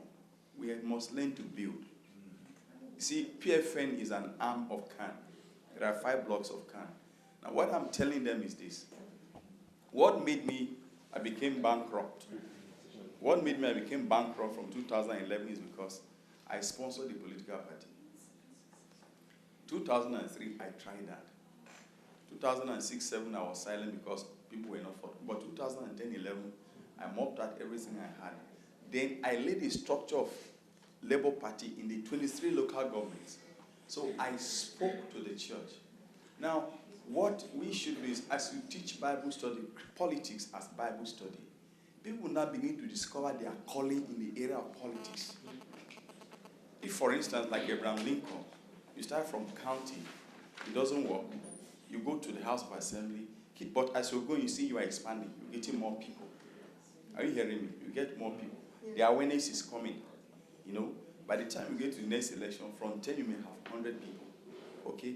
Now, when we start like that, it will become easy for us to create a template. But if you walk away, somebody else will come and stay there and make a wrong choice. So let's develop, for instance, I have a 5-year prayer plan for myself, for the young men I'm going to raise. I'm going to be introducing them into politics. Politics that is born out of faith in God for service. In Nigeria, we don't have politicians who come for service. They come to be served. Yes. All right? Same as here. Same as here. Okay. They don't come to serve. So when they see you coming to serve, I'll give you an example. During 2011 election, the governorship candidate in Labour Party came and the chairman said, in politics, we don't tell the truth. And I told him, in politics, I tell the truth. Yes, yes, yes. He said, why? I said, okay, I'll tell you. We had a meeting and we were to give them 200,000 naira for transport. He said, what we do in politics, you give it to the chairman will take his own. I told him, no. The chairman is here with me. I've given him transport money, I've fueled his car. These people are coming from. So I stood up and I announced the money. And they were angry. Now, but today, if you say you're looking for somebody who tells the truth, say, go and meet that man. So the church must please build the blocks of political structure. Step by step. Step by step. It doesn't happen within one day or within a year or two. Yes. Sometimes it takes years. Exactly. But maybe I mean, maybe there are other people there who would support you. Exactly. But they just keep silence, you know, I because think I'll put up my hand and say politics is not my calling. maybe. But my suggestion, but before you say that, I would suggest you spending 3 days with God, just to make sure that He supports this opinion of yours. You're affected by politics. Exactly. I look at the way you talk. You know how Excuse me, you're affected. Yes. The funny thing is this. You walk out of that place. An idiot, I'm sorry to use the word, an idiot sits there, makes a law that binds on you. I don't, you see, what happens is that it's so funny we're talking about, sorry, it's so funny we're talking about politics, like, I'm talking about politics on the level of what you call local government in Nigeria. On the level of what you call a ward. Ward like a parish. My wife was made a councillor. But believe me, after 1 year, I had to tell her to stop, because that's why I said maybe politics is not for me. Because when she went in there, the plan was, okay, she would be at the ward level, I would be at the county level. But when I got to that meeting, I didn't even go further. She went to that meeting. Now, guess what happened at that meeting? The parish chairman has a nephew who has been doing all the contracts for the last 6 years. The secretary has a contract to do, they've divided all the contracts, basically. So most of the people coming there that don't know, they will just come, discuss about the money, and, oh, this will do that, this will do that. Now, my wife is a chartered accountant, and she's an auditor. So the first day she said, oh, so who audits the account? Who does this? Somebody was like, oh, we don't do that here. And she said, okay, fine. What is your tender process? You are talking about Nigeria. This is UK. What is your tender process for this? Oh, we don't have, this person has always given us good value for money. And then the next thing was, oh, they were inviting us to dinner, things like that, trying to take away that issue of looking at. And I just thought, look, there is only so much that you can be beating against a brick wall. So I'm not ashamed to say it, I just told that, as far as I'm concerned, if I'm the end of this family, you go into that place, and that's the end of it. I wanted to ask you a question. How do you effectively combine all these things you're doing? Being in politics, doing your PhD, handling stuff for Pastor Sunday, doing stuff in church, and being a wife to your husband. How do you effectively combine those things together? Thank you for the question. May I be seated, please? First of all, time management helps me a lot. And two main things help me a lot. First of all, I spend 3 days, 3 days with God every month. I have a big notebook, where I take all the notes, everything which I've heard during the 3 days, I just put down. And those are like milestones for me. And every time I hesitate about whether I'm doing right or wrong, I just open up my notebooks, and they just remind me about the insights I received from God. Oh, well, this is one thing. And this also gives me this connection with God during the other days. It's easier for me, after this 3-day retreat, it's easier for me to hear God. Because in addition to the 3 days, of course, I have daily prayer, and 30 minutes minimum. I have a minimum 30 minutes minimum and 1 hour regular, usually. And number 2 is my membership in home group of Pastor Sunday, because he teaches a lot about planning. He teaches a lot about planning, and the similar HMT training which I took in 2010. It's a very good. It was a very good training for me to see how many destructive things there were in my lives, and I could detect them. Not just as, oh, there are so many things. I just put down the list of those destructive things, like mobile, internet, lots of useless talks with people. I mean, when we just stopped just discussing things which were so irrelevant for the HMT training. They were irrelevant, and they just distracted my time. I said to myself, I have this habit to talk to people about useless things, which do not give anything to me, and they give nothing to those people. So I said, that's what I should eliminate from my life. Then I should telephone conversations. I said, I have 1 hour a day during which I can make telephone calls. But it doesn't mean that I will will be on the phone for all this 1 hour. But just before, I will not answer a telephone call until I finish this and this. Then I have 15 minutes, for example, and then 15 minutes, and then 15 minutes. That's when I will use my phone. So daily planning helps a lot, and daily planning comes from the overall picture of what matters in my life. Family matters. My friends matter, but not as much as my family. My church matters, but not as much as God. So I start planning based on my priorities. First of all, coming back to the basics of my answer. So I start planning with the list of my priorities. God is my priority number one. So he gets the best time of my day. And that's the time when nobody can interrupt me. So, and that's 7 to 8. Sometimes it's 6:30 to 7:30, depending on the rest of my day. So it's the time with God. Nobody can interrupt. My family knows that's my prayer time. My husband knows. My daughter knows. Everyone. Those who don't know and may telephone me, they will not just be replied. And this is my decision. Then, my work.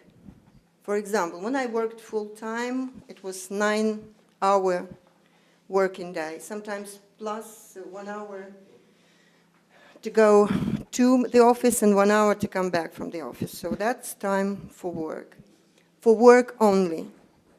I never allow myself to work outside my office hours. And that's a decision. And that's about my discipline. And that's about my decision.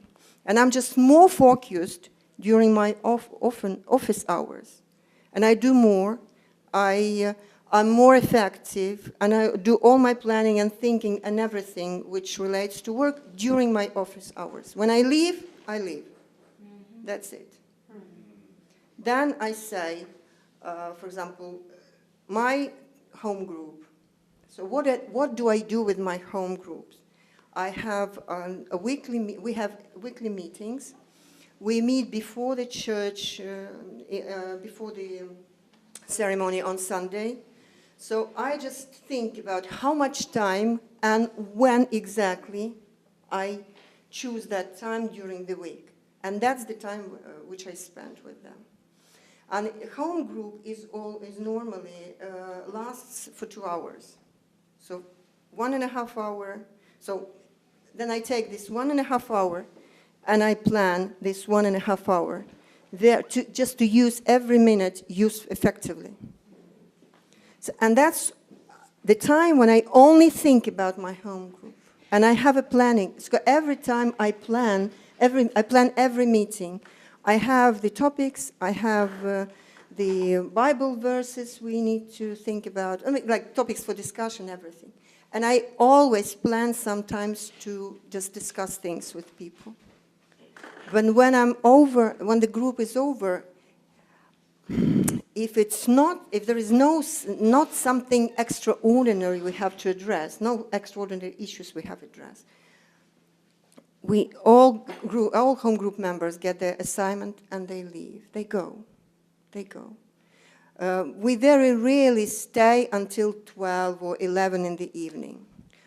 But I still plan that we meet in the evening. So when we meet at 7, for example, we have to finish at 9. But I presume that some people may want to stay and discuss something with me. So I don't plan anything else for the rest of the day. So, you know, is it, do you get the idea? It's got very good planning. So if it's home group, you have to have a good idea of what kind of communication and what kind of counteraction you will have with your home group. So that when you meet, it's not just like, okay, guys, let's read the Bible. Oh, okay, guys, last Sunday there was a nice ceremony. Let's discuss something. No, you have a very clear idea of what you're going to discuss and what should be the outcome of that discussion, you know. So good planning. So planning of the week, planning of the month, based on my priorities. And my parents, of course, I spend time with my parents 2 or 3 times a week. But because we meet very often, I don't have to stay there all day long, you know. My husband, when he sees his mother, he goes there, she lives outside Kiev, and they don't see each other very often. He spends 2-3 days with her. You know, he does the same planning. So I have a very good idea of why I go there. So I know that my mom loves talking. So when I come, I very rarely tell her about my what I live with, you know, because it's not the kind of thing that feels her, you know. It's not what she needs. It's not what she needs. I mean, because she's quite an elderly woman, she doesn't want any, you know, this excitements and to be anxious, you know. And she will not help me with advices. All she needs, as I understand, she needs to talk to me, to share about what she discussed with her neighbors, about what she went shopping and she saw this and the prices were that, and she can talk and talk. I'm all ears. And her language of love, if you know the book, her language of love is words, communication. So I'm all hers. This is my service. And so after 1 hour of our talk, 2 hours especially, she feels so happy and she feels so filled with love. So when I go, this is my service. So I understand. You understand? When I go to see my parents, I know what I'm going to do with them, so that they felt happy. So they're happy, you know. It's not just like spending time. There should be the outcome. There should be the result. They need to feel happy after we meet. So I do my best. I try to be the most effective to make them happy. So the most effective way is just to listen to my mom and to bring a presents to my father. Because this is his language of love. He loves presents. Even if it's just like a bottle of water, he loves special bottle of water, or some book, or a newspaper, which I bought on the way, which he loves, you know, so something. I have 1 child. Yes, and I know Dasha needs time to spare because she wants to spend time with me. So we just plan to do something together, like we go shopping together if I need. Yes, hosting HMTs, yes. You know, I know what makes her happy and what makes me happy, you know, what kind of interaction. So I do planning, taking into account this, what will make her happy. So you have to analyze also your family.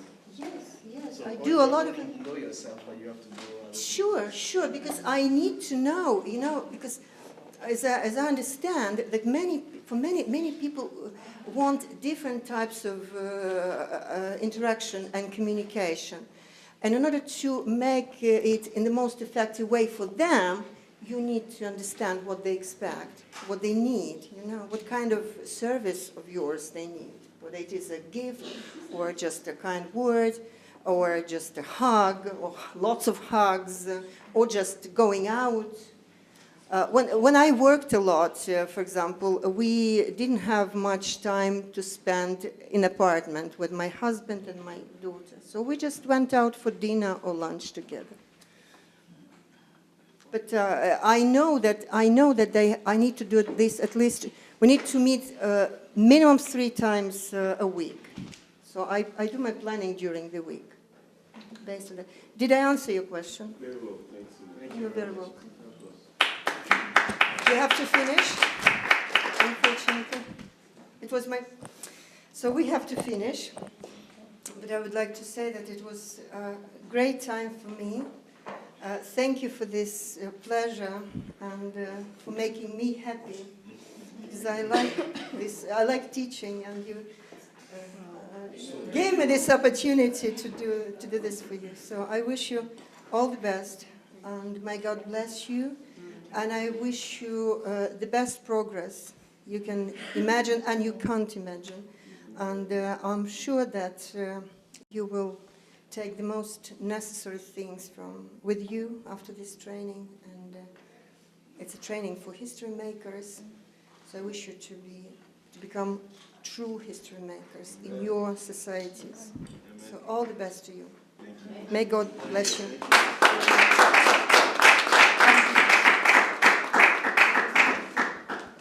Thank you very much. My pleasure. My pleasure. Okay, I think you are blessed with this teaching, because this lady, I was enjoying everything that she was saying. Yeah, so we are trying to do our best just to give you everything that we have. And time to, okay, just 2 minutes, I'll take 2 minutes. You will have a break after this, a short break, and next workshop. So, assignments.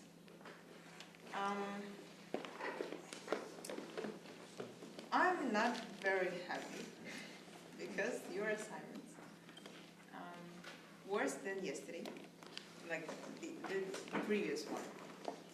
I don't know what happened. Maybe because you had more time and you decided just to relax more, or I don't know. But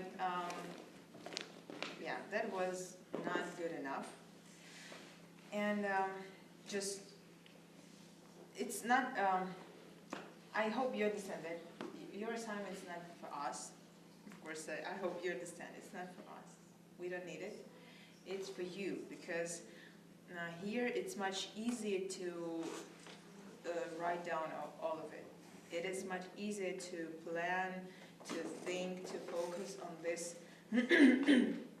particular topics, questions, because you don't have a lot of distractive things here. You are just in this environment and you're swimming in these topics. That's why I suggest you to try to do more. So you will be able to use more when you will get back home. Okay, so Seko, I didn't get your assignment. It's half time, sorry. Okay. So we have, but still today we have 3 very, very good works. And Chidubam, unfortunately, but he doesn't, yeah, he's absent. Okay, Olatunji, sorry, but done, because I didn't see explanations why is it a lesson to you. Sorry, I don't remember who is Olatunji. You, yeah, so I was right. Yeah, and yeah, so you don't have to write just this is a lesson, or yes, this is a lesson because it helps me that, it shows me that, or I didn't think about this. Why it is a lesson? It means the deep explanation. Like, it is a lesson because in my past I was thinking like this. I had this situation, and I had this behavior, and now I understand that I have to do this. So it helps you to make more detailed analysis. Yeah, so it's done. Jahira, or Jahira? Jahira. Okay, Jahira. Good. Saying.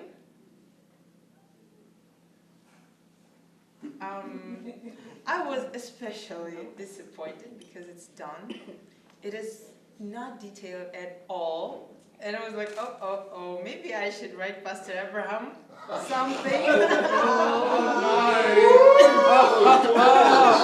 Oh my gosh. I'm kidding you. I'm just kidding you. But Can I confess? You know what?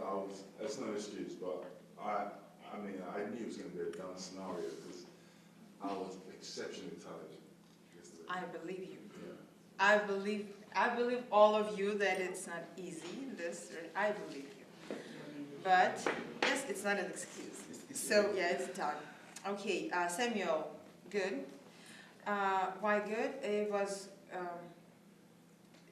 not very good because, for example, maybe you just don't understand something. If one of the main points in this article was like, you were born from God and you can overcome this world, you can overcome everything. Yes, it is good that you understood that you can overcome and you were born to overcome, but what is the detail? Is to write down, I can overcome, so I will do this, this, this, and this. Not just, okay, I will create a club. I don't know about your situations in your countries, it is different, yeah. But I will open this, I will create this page in social network, I will create this website, I will like just specific steps. But it was good. Thank you. Okay, and Delma, it's done. Also, it's not good enough, it's not detailed enough. And Boy, it is good. Yeah. Also, more details, like more specific steps. What will you do? I will write a book, I will write that, I will write that, for example. And 3 very, very good works. It is Esther. Please clap to her. Tashan. She was actually the first, and she made it in time. Wow. Yeah, and Coffee. It is very good. Yeah, but that was the latest work. Okay, so I will mark you. Where are your pages? I can see your page. Oh, I left it in my room. Okay, so bring it to me, and I will put the nice green dot. Okay, so now you have a break, short break, like about 10-15 minutes, and you will have another workshop. Thank you.